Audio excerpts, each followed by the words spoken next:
Good morning everyone. Welcome to PW only IAS. दोस्तों, बात करें अगर मणिपुर की, तो आप नोटिस कर पाओगे कि यहाँ पर जो आफ्सपा है, that is armed forces special power act, जिसके माध्यम से हमारी जो आर्म्ड फोर्सेस होती हैं उनको कुछ एक्स्ट्रा पावर्स एक तरह से मिल जाती हैं, ताकि उस पर्टिकुलर एरिया के अंदर वहां पर शांति स्टैब्लिश करी जा पाए। राइट। तो ये AFSPA 6 violence hit areas of Manipur के अंदर वापस से लाया गया है। एक्चुअल में अगर हम बात करें ना, तो ये 6 पुलिस स्टेशन की जो लिमिट्स हैं 5 डिस्ट्रिक्ट्स के अंदर, उनको डिस्टर्ब्ड एरिया डिक्लेयर किया गया है। अगर आप आफ्का का सेक्शन 3 देखोगे, तो उसके अंतर्गत ना एक नोटिफिकेशन के माध्यम से किसी भी एरिया को डिस्टर्ब्ड एरिया घोषित किया जा सकता है। और ये डिस्टर्ब्ड एरिया घोषित करने की जो पावर है, वो सेंट्रल गवर्नमेंट के साथ साथ आपके स्टेट गवर्नमेंट्स के पास भी डेफिनेटली पावर है। अब पिछले दिनों के अंदर आप लोगों ने नोटिस किया कि किस तरह से बहुत ज्यादा वायलेंस देखने को मिल रही है। राइट। इवन अगर हम बात करें मिनिस्ट्री ऑफ होम अफेयर्स की, तो उसने भी बोला है कि कुछ एरियाज के अंदर, स्पेशली वो एरियाज जहां पर जो कुकीजो और साथ साथ मेथी उनके बीच में कन्वर्जेंस होता है ना, वहां पर अपने आप में वायलेंस के केसेस बहुत ज्यादा देखने को मिल रहे हैं। इसके साथ ही लगभग एक वीक पहले मैंने आप लोगों के साथ एक न्यूज डिस्कस करी थी, जिसमें मैंने आप लोगों को ये बताया था कि लगभग 10 लोगों को यहाँ पर मार गिराया गया है बाय द, या जो आपकी पुलिस फोर्सेस होती हैं। राइट। अब एक तरफ ये कहा जा रहा था कि ये मिलिटेंट्स थे, राइट, जो कहीं ना कहीं वायलेंस को काफी बढ़ावा दे रहे थे। लोकल लोगों में से कुछ लोगों का ऐसा कहना था कि नहीं, ये तो आम जनता ही थी, आम लोग ही थी, जिसको पुलिस के द्वारा मार गिराया गया है। Plus at the same time उन्होंने बोला था कि प्रॉपर इस चीज की इन्वेस्टिगेशन होनी चाहिए। अब उसी समय के ऊपर जब ये सिक्योरिटी फोर्सेस द्वारा 10 लोगों को मारा गया, उसी समय ऐसा देखा गया कि टोटल ऐसे 6 लोग और हैं जिनको अबडक्ट किया गया है। ठीक है। अब ये जो 6 अबडक्ट किए गए हैं लोग, तो यहाँ पर उनके छोड़ने के लिए मांग काफी ज्यादा बढ़ गई है। फॉर एग्जाम्पल, इन 6 लोगों की अगर हम बात करें ना, तो इसमें 3 महिलाएं हैं एंड आपको 3 बच्चे देखने को मिल जाएंगे। राइट। अभी तक तो ऐसा था कि कुछ एनजीओ यहाँ पे इनके लिए रिहाई की मांग कर रही थी, कांग्रेस पार्टी जो अपोजिशन पार्टी है वो मांग कर रही थी। पर अब ऐसा देखने को मिल रहा है कि वहां पर जो बीजेपी है, जो कि अपने आप में एनडीए की रूलिंग पार्टी ही है, उनके स्टेट बीजेपी प्रेसिडेंट और बहुत सारे लोग भी अपील करने लगे हैं। वो अपनी खुद की सरकार के ऊपर ही प्रेशर डाल रहे हैं कि भाई आप इन लोगों को रिलीज कीजिए। तो यानी कि अपने आप में बड़ा कंसर्निंग मुद्दा बन गया है कि जो रूलिंग पार्टी है, वही एक तरह से अपनी सरकार के ऊपर या एनडीए सरकार के ऊपर प्रेशर डाल रही है, बोल रही है कि नहीं, इन 6 लोगों को आप छोड़िए, आपने क्यों इनको अबडक्ट किया हुआ है। तो ये काफी ज्यादा मणिपुर के अंदर काफी कंसर्निंग चीजें हमें यहाँ पे आज के समय देखने को मिल रही हैं। तो देखो, मैं तो पिछले इतने टाइम से बोल ही रहा हूँ कि इट इज इम्पोर्टेंट कि हमारे देश का इतना एक इम्पोर्टेंट हिस्सा है, वहां पर शांति स्टैब्लिश होनी चाहिए, इसमें कोई डाउट की बात ही नहीं है। राइट। और अगर आप नोटिस करोगे तो 240 से भी ज्यादा लोग पिछले 1.5 साल के अंदर उनकी यहाँ पे डेथ हुई है इस पर्टिकुलर इशू के अंदर। ठीक है। बहुत ही मेजर ये कॉज ऑफ कंसर्न होना चाहिए डेफिनेटली। एंड सभी लोगों को यही एफर्ट्स लेने चाहिए, सभी स्टेक होल्डर्स को, कि यहाँ पर जितनी जल्दी पीस एस्टेब्लिश हो जाए उतना ही बढ़िया है, क्योंकि इंडिया का एक हिस्सा वहां पर इतने लंबे टाइम तक वायलेंस होना ये अच्छी बात नहीं है। दोस्तों, डेट है आज की 15 नवंबर 2024 एंड आप सभी का स्वागत है आज के प्रीलिम बूस्टर न्यूज डिस्कशन में।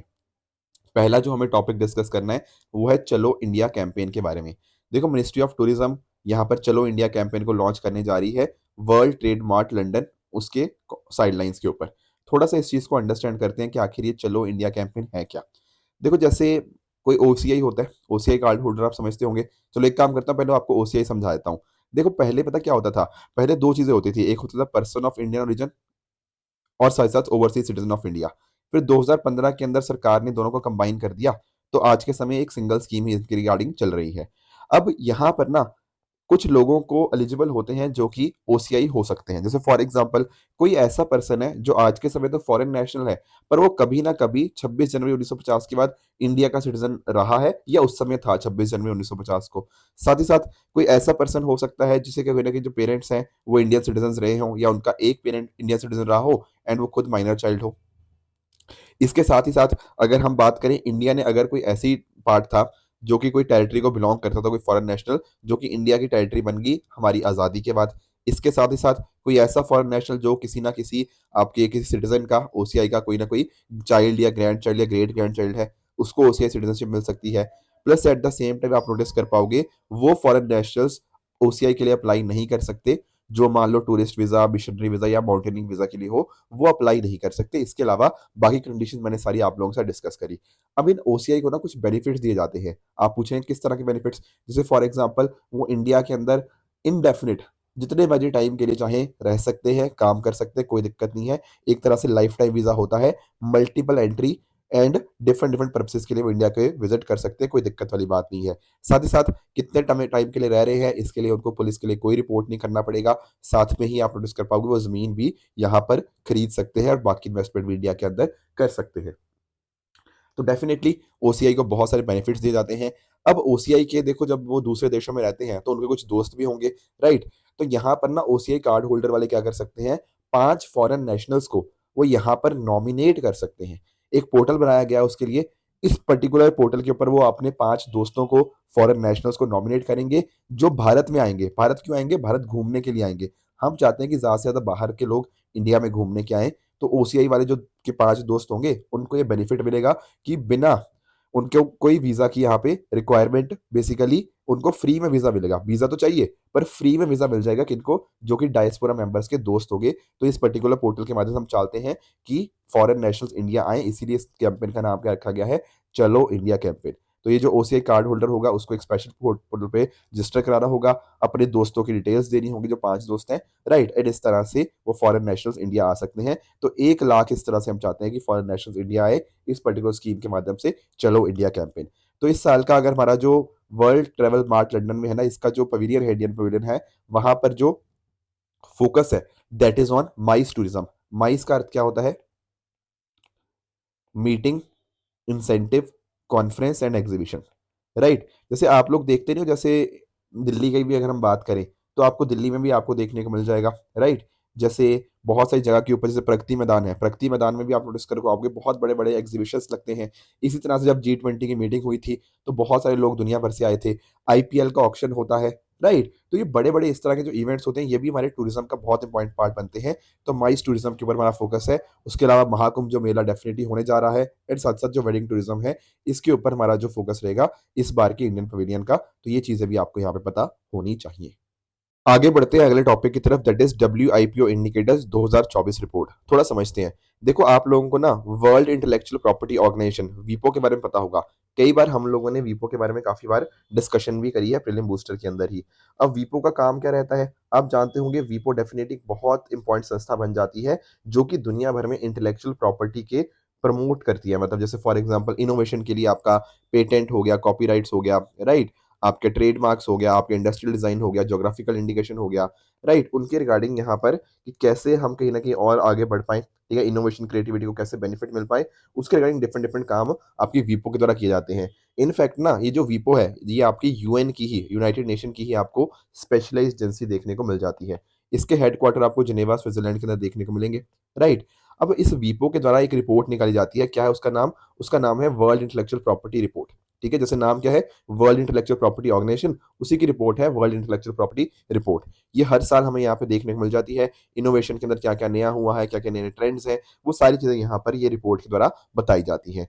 अब इस बार की जो रिपोर्ट आई है ना, इन्होंने ये बताया है कि भारत बहुत अच्छा काम कर रहा है, खासकर अगर हम बात करें पेटेंट डिज़ाइन और ट्रेडमार्क फाइलिंग्स के अंदर। देखो पेटेंट आप सब लोग समझते होंगे, हमने कई बार डिस्कशन किया हुआ है, राइट? तो पेटेंट्स के अंदर अगर हम बात करें तो दुनिया में हम छठे नंबर के ऊपर आपको ग्लोबली देखने को मिल जाएँगे with a total of 64,000 filings. अगर हम बात करें पिछले लेवल से तो 15% का हमें इंक्रीज़ देखने को मिला है। और साथ ही साथ ना एक बड़ी इंटरेस्टिंग चीज़ है पेटेंट टू जीडीपी रेशो। देखो अगर मान लो कोई देश विकास कर रहा है, मान लो जीडीपी उसकी बढ़ रही है, पर क्या उसके साथ में पेटेंट भी बढ़ रहे हैं? That is very, very important. तो इंडिया का नंबर पिछले डिकेड में ये 144 हुआ करता था, अब हमने ये नंबर बढ़ा के 381 कर दिया है। यानी कि यहाँ पर अब जीडीपी तो बढ़ ही रही है, बट साथ-साथ उसके बढ़ने के वजह आपके इनोवेशंस भी बढ़ते जा रहे हैं। That is a very good thing. उसी तरह से अगर दोस्तों मैं बात करता हूँ ट्रेडमार्क्स, जैसे आप लोगों ने देखा होगा ना, जैसे एम एक ट्रेडमार्क है, इसको देखते ही हमें मैकडी की याद आ जाती है, राइट? तो वो एक ट्रेडमार्क हो गया। तो जैसे इसके अंदर ट्रेडमार्क्स की बात करें तो दुनिया भर में हम चौथे नंबर के ऊपर आपको ग्लोबली देखने को मिल जाएँगे। हेल्थ हो गया, एग्रीकल्चर, क्लोथिंग हो गया, ये टॉप सेक्टर्स हैं जहाँ पर आपको ट्रेडमार्क्स देखने को मिलते हैं। उसके अलावा आपका इंडस्ट्रियल डिज़ाइन, जैसे आप लोगों ने कोका कोला की बॉटल देखी होगी ना, जो आपकी काँच वाली बॉटल होती है, उस बॉटल को देखते सार ही आप पहचान जाते हो कि भाई ये कोका कोला की बॉटल है, राइट? इसी तरह जो आपके इंडस्ट्रियल डिज़ाइन्स होते हैं, इंडिया वहाँ पर आपका 10th ग्लोबली यहाँ पे मूव कर गया है, जहाँ पर आप नोटिस कर पाओगे 36% इंक्रीज़ आपको यहाँ पे देखने को मिला है। Textiles, accessories, tools, machines, health and pharma, ये कुछ इंपॉइंट सेक्टर्स हैं, जिनके रिगार्डिंग इंडिया ने काफ़ी अच्छा काम किया है। तो ये आपको रिपोर्ट के बारे में थोड़ा-सा बेसिक आइडिया होना चाहिए।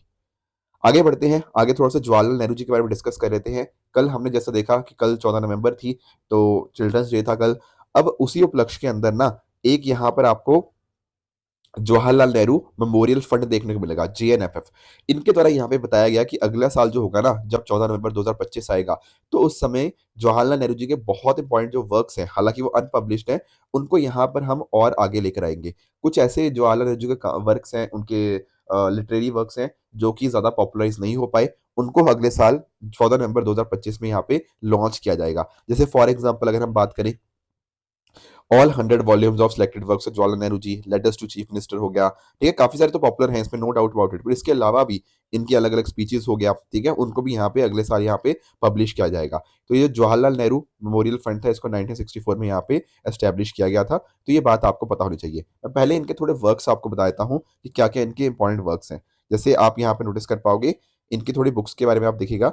जैसे for example the discovery of India, glimpses of world history, autobiography इनकी टुवर्ड फ्रीडम, एंड साथ ही साथ letters from a father to his daughter. ये कुछ बहुत इंपॉर्टेंट इनके लिटरेरी वर्क्स हमें देखने को मिलते हैं। इसके साथ ही साथ इनका अगर हम बात करें, थोड़ा इनकी बैकग्राउंड हम डिस्कस करें, तो 14 नवंबर 1889 को इलाहाबाद यूपी के अंदर इनका जन्म हुआ था। साथ ही साथ ये एक एडवोकेट बने, पर बहुत ज़्यादा लॉ के अंदर इनकी प्रैक्टिस करने की रुचि नहीं थी। इस वजह से इन्होंने 1916 के अंदर एनी बेसेंट जी की जो होम रूल लीग थी ना, उसको ज्वाइन किया। होम रूल लीग आप जानते होंगे, एक तिलक जी की थी, एक एनी बेसेंट जी की थी। तो इन्होंने ज्वाइन किया किसको, आपकी जो तिलक जी, सॉरी, जो एनी बेसेंट जी की जो आपको होम रूल लीग देखने को मिलती है। 1920 के अंदर ये गांधी जी को मिले, एंड वहां से फ्रीडम स्ट्रगल के अंदर एंटर हुए during the non cooperation movement. फिर आप नोटिस कर पाओगे, जो पूर्ण स्वराज, कंप्लीट इंडिपेंडेंस यहाँ पे एडवोकेट करने के पीछे लाहौर सेशन जो 1929 का था, वहां पर जवाहरलाल नेहरू जी का इंपॉर्टेंट रोल रहा। उसके साथ ही साथ फंडामेंटल राइट्स और इकोनॉमिक पॉलिसी के रिगार्डिंग रेजोल्यूशन ड्राफ्ट किया गया, जिसको बाद में जाके 1931 के कराची सेशन में, जिसको सरदार पटेल प्रिसाइड कर रहे थे, उसको वहां पर रेटिफाई करवाया गया। इसके अलावा अगर हम नोटिस करें, 1936 के अंदर इन्होंने लखनऊ सेशन जो था इंडियन नेशनल कांग्रेस का, उसको प्रिसाइड किया। 1940 के अंदर जो लिमिटेड सिविल डिसोबीडियंस कैंपेन था, उसको अंदर भी पार्टिसिपेशन का देखने को मिलता है। लिमिटेड सिविल डिसोबीडियंस मतलब जो आपका इंडिविजुअल सत्याग्रह था। आप लोग जानते होंगे ना कि विनोबा भावे जी पहले सत्याग्रही थे इंडिविजुअल सत्याग्रह के अंदर। उसके बाद दूसरे नंबर पे कौन थे, वो थे आपके जवाहरलाल नेहरू जी। इसके अलावा 1942 के अंदर गांधी जी को ने इनको डेजिग्नेट किया एज देयर पॉलिटिकल हियर, ठीक है, इनके बाद। और साथ ही साथ फिर डेफिनेटली हमारे पहले प्रधानमंत्री बनते हैं, एंड अकॉर्डिंगली 1964 तक ये देश के प्रधानमंत्री रहते हैं। 1955 में इनको भारत रत्न से भी नवाजा गया। इनके और कुछ कॉन्ट्रीब्यूशंस की बात करें, तो इंडिया में आईआईटीज, एम्स, आईएम्स, बहुत सारे इस तरह से इंस्टीट्यूशन इनके द्वारा यहाँ पे एस्टेब्लिश करे गए। फ्री एंड कंपल्सरी एजुकेशन इन्होंने ही इंक्लूड किया था अपने पंचवर्षीय योजना के अंदर। हैवी इंडस्ट्रीज को यहाँ पे इन्होंने सेटअप किया, जो आपका नेहरू मालानोबिस प्लान था, उसके अंदर आपकी बेसिक एंड हैवी इंडस्ट्रीज के ऊपर फोकस रखा गया, जिस वजह से iron and steel plants Durgapur, Rourkela, वहां पर एस्टेब्लिश करेंगे। आपका जो एनडीए है, नेशनल डिफेंस एकेडमी हो गया, एटॉमिक एनर्जी कमीशन हो गया, उनकी फाउंडेशन उन्होंने यहाँ पे रखी। साथ ही साथ अगर हम बात करें नैम की, नॉन अलाइन मूवमेंट, डेफिनेटली बहुत इंपॉर्टेंट है। जो पंचशील हमारे प्रिंसिपल्स हैं चाइना के साथ, वहां पर उसकी नींव रखने वाले नेहरू जी ही थे। उसके साथ ही साथ अगर हम बात करें, ठीक है, तो यहाँ पर जो स्टेट रीऑर्गेनाइजेशन कमीशन था 1953 के अंदर जो बना था, बाद में 1956 के अंदर नई स्टेट्स बनती हैं, वो भी इनके अध्यक्षता के अंदर यहाँ पे देखने को मिल जाएंगी। तो ये सारा कंट्रीब्यूशन था जवाहरलाल नेहरू जी का। डेफिनेटली फैक्चुअल क्वेश्चन यहाँ से यूपीएससी हमसे पूछ सकता है, तो हमें इन चीज़ों के बारे में अच्छी जानकारी होनी चाहिए। नेक्स्ट जो हम टॉपिक डिस्कस करेंगे वो है 2024 का बुकर प्राइज। पहले आप बुकर प्राइज के बारे में समझ लीजिए। देखो, बुकर प्राइज ना दुनिया का one of the most prestigious literary awards है, ठीक है, लिटरेरी वर्क्स के लिए यहाँ पे दिया जाता है, जिसको स्टैब्लिश किया गया था 1969 के अंदर इन यूनाइटेड किंगडम। इसका ओरिजिनल नाम क्या है, बुकर मैकॉनल प्राइज, ठीक है। इस वजह से इसको बनाया गया था ताकि जो फिक्शन का वर्क होता है ना, उसको हम यहाँ पर प्रमोट कर पाए दुनिया भर के अंदर। देखो, एक होता है नॉन फिक्शन, एक होता है फिक्शन। फिक्शन के अंदर हम कल्पना की बात करते हैं, राइट, बेसिकली इसको इंग्लिश में यहाँ पे लिखा जाता है। जब इसको स्टार्टिंग में स्टैब्लिश किया गया था, तो सिर्फ जो कॉमनवेल्थ कंट्रीज है ना, उनके राइटर्स के लिए था।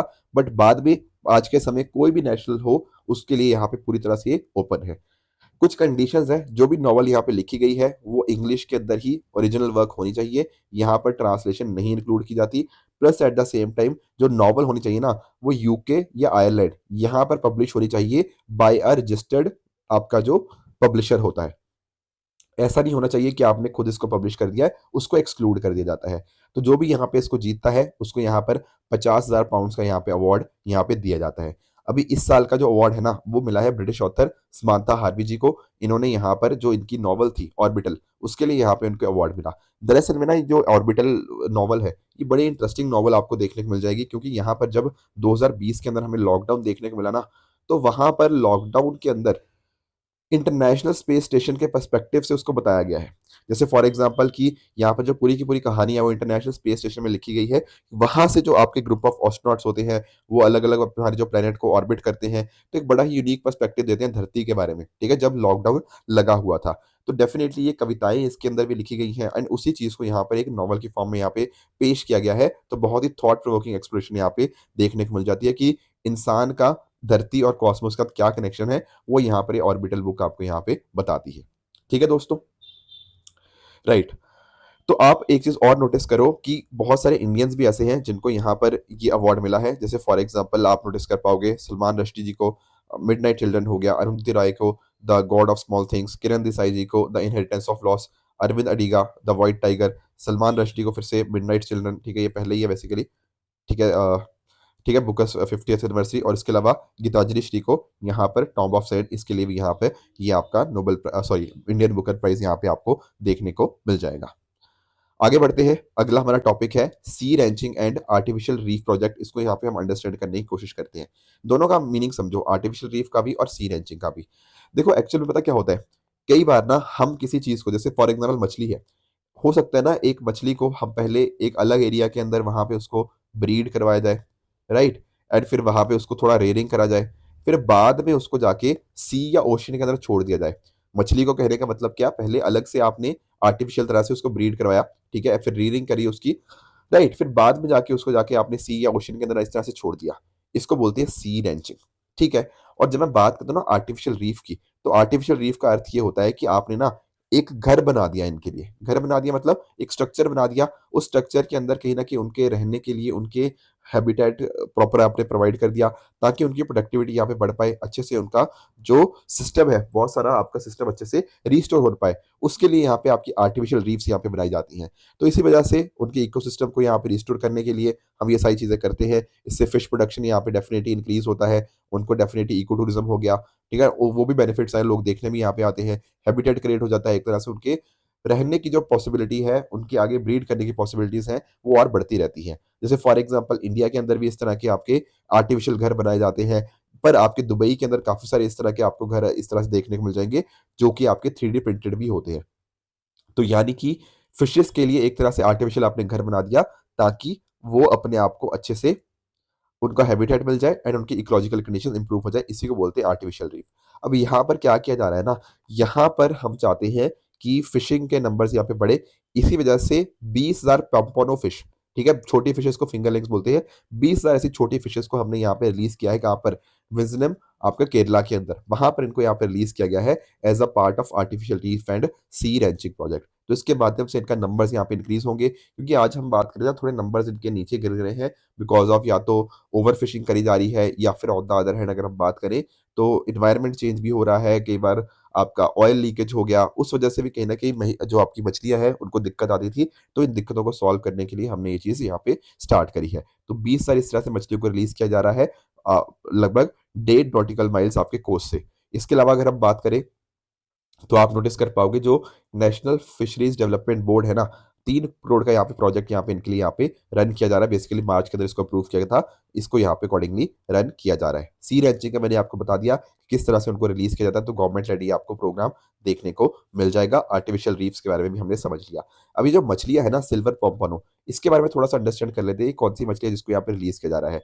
देखो ये काफी अपने आप में हाई वैल्यू आपको स्पीशीज देखने को मिल जाएगी, जिसका भारत के अंदर जो दाम है ना, लगभग 300 से 400 रुपए प्रति किलो आपको देखने को मिल जाएगा। तो डेफिनेटली लोकल फिशर्स और फिश मार्केट को यहाँ पे सपोर्ट होगी। जो सिल्वर पंपानो फिश है, ये अपने आप में ट्रॉपिकल स्पीशीज देखने को मिल जाती है। इसको स्नब नोज पंपानो के नाम से भी जाना जाता है। तो डेफिनेटली इसकी अडेप्टेबिलिटी और मार्केट डिमांड की वजह से इसको काफी हाईली वैल्यू किया जाता है। जैसे मैंने कहा ये ट्रॉपिकल स्पीशीज है, तो वार्म वाटर्स 25 से 29 डिग्री सेल्सियस के बीच में यहाँ पे ये इनहेबिट करती है इंडो पैसिफिक रीजन को, और ये टॉर्पिडो शेप की आपको देखने को मिल जाती है, जैसा कि आप इस पिक्चर में देख भी सकते होंगे। ठीक है ना? तो ड्रैगिंग नट्स के साथ कई बार उसमें फंस जाती हैं, इस वजह से, ठीक है ना, आप नोटिस कर पाओगे कि इनको काफ़ी जल्दी से चिल किया जाता है ताकि फ्रेशनेस मेंटेन रहे। ठीक है, एंड प्रॉपरली यहाँ पे जो लोगों तक जो इनको कंज्यूम करते हैं उन तक जल्दी से जल्दी ये पहुंच पाए। तो ये बात भी आपको यहाँ पे पता होनी चाहिए। ठीक है? ये थी आज की डिस्कशन। अब चल लेते हैं अपने एमसीक्यूज़ की तरफ। कल मैंने आपसे होमवर्क पूछा था हमारी 8 कोर इंडस्ट्रीज़ के बारे में, उनमें से सबसे ज़्यादा वेटेज किसकी है? देखो, मैंने जब आपको ये पढ़ाया था ना, मैंने आपको बताया था कि आपको असेंडिंग डिसेंडिंग ऑर्डर में इसको याद रखना है। तो आप जानते होंगे कि सबसे इम्पोर्टेंट जो होता है दैट इज़ रिफाइनरी, है ना? रिफाइनरी टॉप पे होता है, फिर उसके बाद आता है आपका इलेक्ट्रिसिटी, राइट? अगर नहीं लिखा मेरे साथ-साथ लिख लो। फिर आ जाता है आपका स्टील, स्टील के बाद आता है आपका चौथे नंबर पे कोल, राइट? कोल के बाद आता है आपका क्रूड ऑयल, क्रूड ऑयल के बाद आता है आपका नेचुरल गैस, नेचुरल गैस के बाद आपका सीमेंट है, एंड सीमेंट के बाद लास्टली आपका है फर्टिलाइज़र्स। ये आठों कोर इंडस्ट्रीज़ के बारे में आपको पता होना चाहिए इसी ऑर्डर के अंदर। अब यहाँ पे इसने पूछा था सबसे ज़्यादा इंपॉर्टेंस यहाँ पे किसकी है? देखो, रिफाइनरी तो है नहीं इन ऑप्शंस के अंदर, तो दूसरे नंबर पे क्या है? इलेक्ट्रिसिटी। तो इलेक्ट्रिसिटी प्रोडक्शन इसका सही आंसर रहेगा। ध्यान रखना, ये जो आपके 8 कोर इंडस्ट्रीज़ होती है, इनका आईआईपी के अंदर 40% से भी ज़्यादा इंपॉर्टेंट आपका वेटेज देखने को मिल जाता है। तो it is very, very important in sectors को ध्यान में रखना।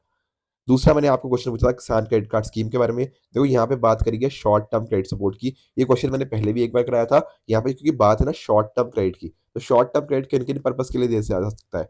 उन्हीं पर्पसेज़ के लिए जहाँ पर जल्दी से आप पैसा जनरेट करके उस पर्टिकुलर लोन को वापस कर पाओ। अब यहाँ पर अगर आप नोटिस कर पाओगे, आपके ट्रैक्टर्स, आपके ट्रक्स, ये तो आपके लॉन्ग टर्म क्रेडिट सपोर्ट के अंदर आएगी ना, क्योंकि तो बड़ा लोन है। उसी तरह से फैमिली हाउस को कंस्ट्रक्ट करना या फिर विलेज कोल्ड स्टोरेज फैसिलिटी को यहाँ पे सेटअप करना, ये भी आपके शॉर्ट टर्म क्रेडिट सपोर्ट तो नहीं हो सकते। पर बाकी चीज़ें जैसे फॉर एग्ज़ाम्पल वर्किंग कैपिटल, ये तो डेली टू डेली रिक्वायरमेंट्स को मीट करने वाली चीज़ें होती हैं। फिर कंज़म्पशन हाउसहोल्ड्स हो गया, पोस्ट हार्वेस्ट एक्सपेंस हो गया, ये डेफिनिटली आपके शॉर्ट टर्म क्रेडिट सपोर्ट में आ जाएँगे। इसीलिए इसका आंसर बनेगा ऑप्शन नंबर बी 1, 3 एंड 4। दूसरा मैंने आपको एक और क्वेश्चन पूछा था, एक था आईपीओ के बारे में। आईपीओ आप जानते होंगे, जैसे अभी वारी एनर्जीज़ का भी आईपीओ आया, उससे पहले हो सकता है आप में से कुछ लोगों ने जो हमारा 197 कम्युनिकेशंस है, पेटीएम है गया, उसमें यहाँ पे हो सकता है किसी ने यहाँ पे पैसा डाला हो और काफ़ी पैसा डूब भी गया हो, राइट? बहुत सारी और कंपनीज़ में लोग पैसा डालते हैं, पैसा डूब जाता है, राइट? तो पहली बात ये देखो, ध्यान से पढ़ो, IPO is a type of issue, ठीक है? जहाँ पर एक अनलिस्टेड कंपनी रेज़ करती है capital by making a fresh issue of securities for a sale to public for the first time. देखो, ये वर्ड है ना इनिशियल, इनिशियल का मतलब यही है कि पहली बार एक अनलिस्टेड कंपनी पैसा रेज़ कर रही है, यानी कि पहले वो अनलिस्टेड थी, अब क्योंकि पैसा रेज़ करेगी फॉर द फर्स्ट टाइम, तो इस वजह से वो लिस्टेड हो जाएगी। तो बिल्कुल ये स्टेटमेंट अपने आप में करेक्ट है। ध्यान से पढ़ा करो, कल को यहाँ पे अनलिस्टेड की जगह लिस्टेड लिख देगा तो बात गलत हो जाएगी। फॉर द सेकंड टाइम लिख देगा तो बात गलत हो जाएगी। फ्रेश की जगह कुछ और चेंज कर देगा तो बात गलत हो जाएगी। तो ध्यान से पढ़ा करो ये वर्ड्स को। तो यहाँ पे सारे के सारे वर्ड्स करेक्ट हैं, तो बिल्कुल ठीक है। दूसरा कह रहा है कि भाई जो आईपीओस होते हैं वो पीएसयूज इशू नहीं कर सकती। अरे क्यों भाई? एलआईसी का आपने देखा नहीं क्या? लाइफ इंश्योरेंस कॉर्पोरेशन का आपने देखा नहीं क्या? देखा ना? बिल्कुल। तो ये सेकंड स्टेटमेंट कैसे सही हो सकती है? बिल्कुल गलत है। आईपीओ आपका प्राइवेटली हैंडल्ड कंपनी भी या फिर आपकी जो पब्लिक सेक्टर अंडरटेकिंग है, वो भी यहाँ पे कर सकती है, कोई दिक्कत वाली बात यहाँ पे नहीं है। तीसरा कह रहे हैं जो सेबी होता है, वो आईपीओ को गवर्न करती है, बिल्कुल। सेबी रेगुलेटरी बॉडी है, तो यहाँ पे 1 एंड 3 बिल्कुल सही आंसर बनेगा। आपका option number C is the right answer. अब बात कर लेते हैं दोस्तों आज के एमसीक्यूज़ की। ये है आपका क्वेश्चन नंबर 1, ठीक है? इसका आंसर आप मुझे बताओगे। दूसरा है आपके सामने क्वेश्चन नंबर 2 राज्यसभा, लोकसभा के बारे में, एंड तीसरा क्वेश्चन आपका रहेगा, यहाँ पर कुछ नेशनल पार्क्स दिए हुए हैं, यहाँ पर सामने कुछ स्टेट्स दी हुई हैं, कौन-सी स्टेट सही है with regards to national park, ये आप मुझे नीचे कमेंट्स में बताइएगा। ठीक है दोस्तों? अब बात करें दोस्तों अगर हमारे ट्रू फॉल्स की, तो आज के ये सामने आपके, ये आज के नहीं है, ये कल वाले हैं, ठीक है? कल जो थे, एक था निर्भय LRLACM, ये बैलिस्टिक मिसाइल है क्या? नहीं, मैंने डिस्कस किया था, ये आपकी क्रूज़ मिसाइल है, तो ये आपका स्टेटमेंट इनकरेक्ट है। बाकी अमू दरिया और सिर दरिया जो थे, ये आपके उज़्बेकिस्तान के अंदर आपको देखने को मिलते हैं, इसलिए सेकंड भी आपका इनकरेक्ट हो जाएगा। इंटर-स्टेट काउंसिल डेफिनिटली आपकी नॉन परमानेंट है, बिल्कुल कॉन्स्टिट्यूशनल बॉडी है जो कि आर्टिकल 260 के अंदर सेटअप की गई है, ये बात अपने आप में करेक्ट देखने को मिल जाएगी। आज के होमवर्क की बात करें तो ये 3 स्टेटमेंट्स आपके सामने हैं, इनमें से बताइएगा कौन-सा सही है, कौन-सा गलत है, ठीक है? तो ये थी दोस्तों आज की डिस्कशन, इसी तरह से आप भी अपने एंड पे हार्ड वर्क करते रहिए। Thank you so much for joining, all the very best.